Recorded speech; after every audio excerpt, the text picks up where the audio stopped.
இன்னைக்கு வீடியோல நம்ம எங்க வந்திருக்கோம்னு பாத்தீங்கன்னா ஆட்டோ சிட்டி அப்படின்ற ஒரு ஏரியாவுக்கு வந்திருக்கோம் மலேசியால. இங்க எதுக்கு வந்திருக்கோம் அப்படின்னா, இன்னைக்கு இங்க கார் எக்ஸ்போ. இது கார் எக்ஸ்போன்னு சொல்லலாம், ஒரு ஈவெண்ட் மாதிரி நடக்கும் ஃப்ரெண்ட்ஸ்.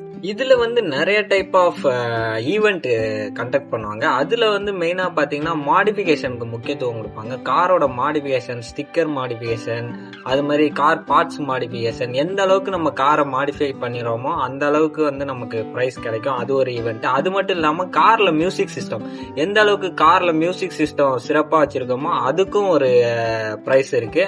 அது மாதிரி இன்னும் பல ஈவெண்ட் இங்க நடக்கும். ட்ரிஃப்ட் பண்றது அந்த ஈவெண்ட்டும் நடக்கும். எந்த கார் நல்லா ட்ரிஃப்ட் பண்ணுதோ அவங்களுக்கு அதுல பிரைஸ் கிடைக்கும். அது மட்டும் இல்லாம இங்க நிறைய ஆட்டோமொபைல்ஸ் பார்ட்ஸ் கிடைக்கும்.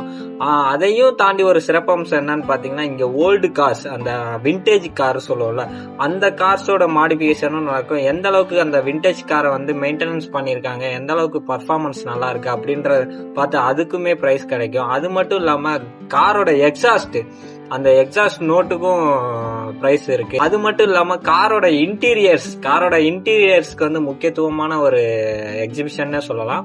ஒரு காரோட இன்டீரியர்ஸ் எந்த அளவுக்கு லக்ஸரியா வச்சிருக்காங்க அப்படின்றதுக்கையும் இந்த ஈவெண்ட்ல கண்டக்ட் பண்ணாங்க. அது மட்டும் இல்லாம இங்க முக்கியமான கார் பார்ட்ஸ்களும் கிடைக்கும். கிடைக்காத பார்ட்ஸுமே இங்க சேல்ஸ் பண்ணுவாங்க. நியூவா ஏதாவது கார் லான்ச் பண்ணாலும் இந்த ஏரியால கார் லான்ச் பண்ணுவாங்க. இந்த ஈவெண்ட் இயர்லி ஒன்ஸ் தான் நடக்கும். நான் மலேசியா 3 வருஷம் ஆயிடுச்சு. இதுல நான் 2வது டைம் வரேன் இந்த ஈவெண்ட்டுக்கு. உள்ள போய் பார்ப்போம் எந்த மாதிரி கார்லாம் இருக்குன்றத பார்ப்போம்.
மறக்காம சர்ப்ரைஸ் பண்ணுங்க.